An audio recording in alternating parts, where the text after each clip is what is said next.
Dear students, अस्सलाम वालेकुम।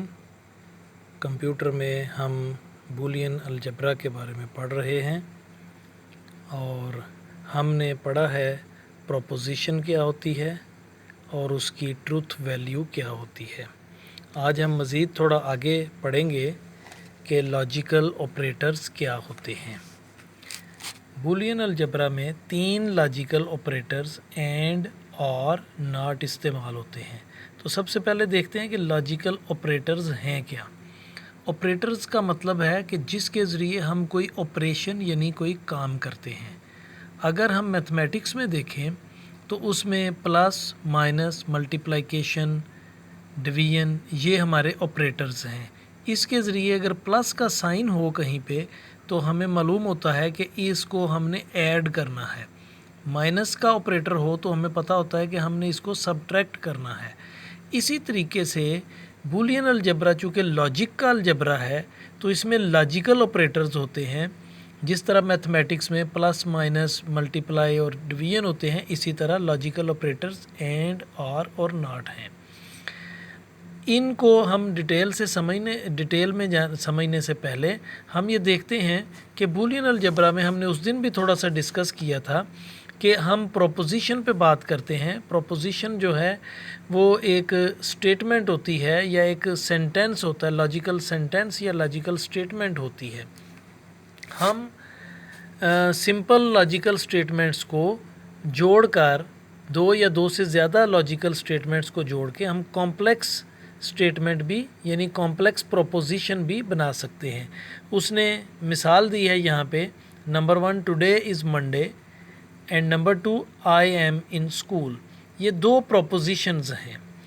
इनको जोड़कर हम एक कंपाउंड या कॉम्प्लेक्स प्रोपोज़िशन बनाते हैं।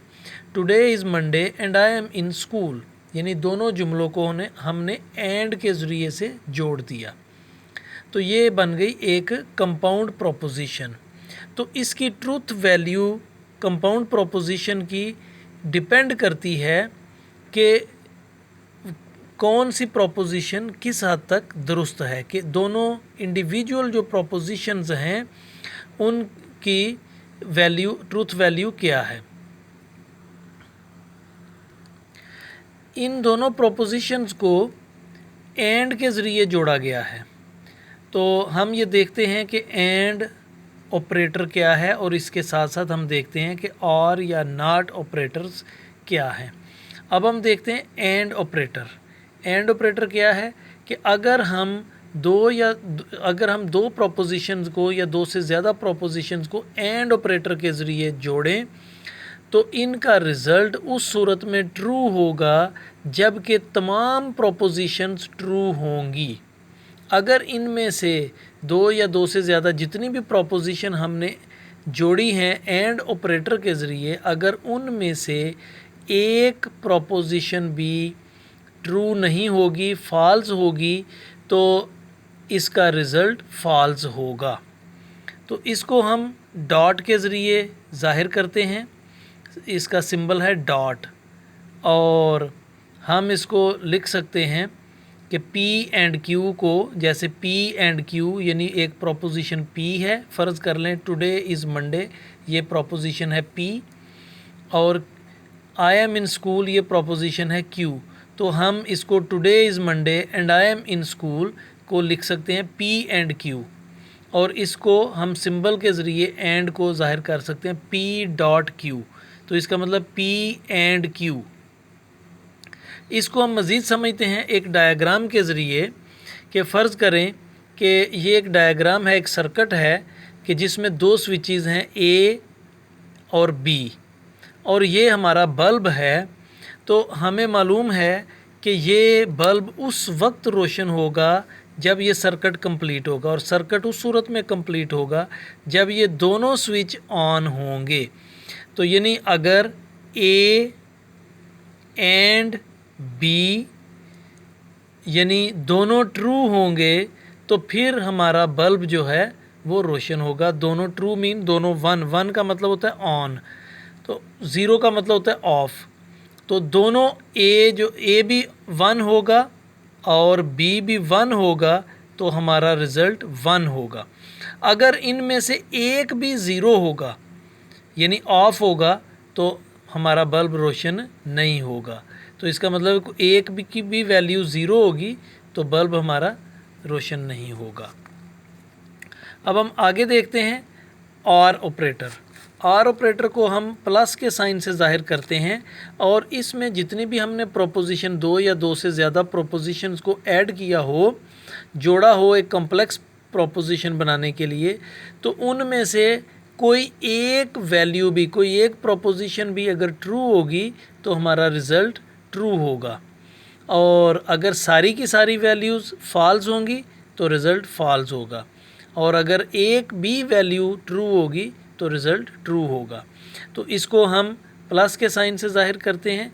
और अगर ये प्रोपोजिशन यूँ हो टुडे इज़ मंडे और आई एम इन स्कूल, ये दोनों प्रोपोजिशंस में से कोई एक भी सही होगी तो इसका रिज़ल्ट सही होगा, ट्रू होगा। तो इसको हम जोड़ सकते हैं। मसलन ये फ़र्ज़ करें P है और I am in school Q है, तो PRQ, इसको हम यूँ भी ज़ाहिर कर सकते हैं PRQ, ये प्लस का साइन है, P प्लस Q नहीं इसको करेंगे बल्कि कहेंगे PRQ। इसको हम डायग्राम से समझते हैं कि ये सर्किट है एक बना हुआ, एक ये A है और एक B है स्विच। तो ये बल्ब तब रोशन होगा इनमें से कोई एक भी स्विच जो है वो ऑन होगा तो सर्किट कंप्लीट हो जाएगा, करंट को रास्ता मिल जाएगा। A ऑन होगा तो करंट का ये पाथ बन जाएगा, और अगर B ऑन होगा, A ऑफ होगा तो करंट का ये रास्ता बन जाएगा, तो बल्ब रोशन हो जाएगा। तो इसलिए हम अगर कहेंगे A और B, तो A अगर 0 है और B 1 है तो हमारा रिज़ल्ट 1 होगा, और अगर A 1 है B 0 है तो फिर भी हमारा रिज़ल्ट 1 होगा। अगर दोनों ऑफ हैं तो हमारा रिज़ल्ट ऑफ होगा। हमारा नेक्स्ट ऑपरेटर है नॉट ऑपरेटर। तो नॉट ऑपरेटर जो है ये एक नेगेट करने वाला ऑपरेटर है, यानी जो वैल्यू दी गई हो उसको नेगेट करना, यानी उसके अपोजिट करना। The logical operator not is not a connector but it is used to negate a proposition, यानी किसी प्रोपोजिशन की नफ़ी करने के लिए, ना करने के लिए। मसलन P is equal to today is Monday, आज मंडे, तो नॉट P जो है ये मतलब होगा कि टुडे इज़ नॉट मंडे, यानी जब नॉट P हम कहेंगे, ये फ़र्ज़ करें टुडे इज़ मंडे का मतलब इक्वल टू P है, तो नॉट P का मतलब है today is not Monday. So with not operator a true value becomes false and vice versa, यानी false value becomes true. Not operator can also be denoted by negative sign, यानी ये negative sign से not operator को हम जाहिर करते हैं, और इसको हम लिखते हैं not P may also be written as negative P।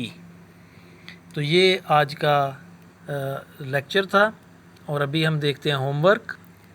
आज का होमवर्क है what is and operator, what is or operator और व्हाट इज़ नॉट ऑपरेटर। तो ये तीनों टॉपिक जो हमने अभी पढ़े हैं इनको हमने सारा इसका आंसर लिखना है। व्हाट इज़ एंड ऑपरेटर ये सारा पैराग्राफ, आर ऑपरेटर ये सारा पैराग्राफ, और नॉट ऑपरेटर भी ये सारा पैराग्राफ है। इनकी तस्वीर मैं आपको सेंड कर दूंगा, आप उसका आंसर वहाँ से लिख भी सकते हैं और याद भी कर सकते हैं। बहुत शुक्रिया, अपना ख्याल रखिए, दुआओं में याद रखिए। अल्लाह हाफिज़।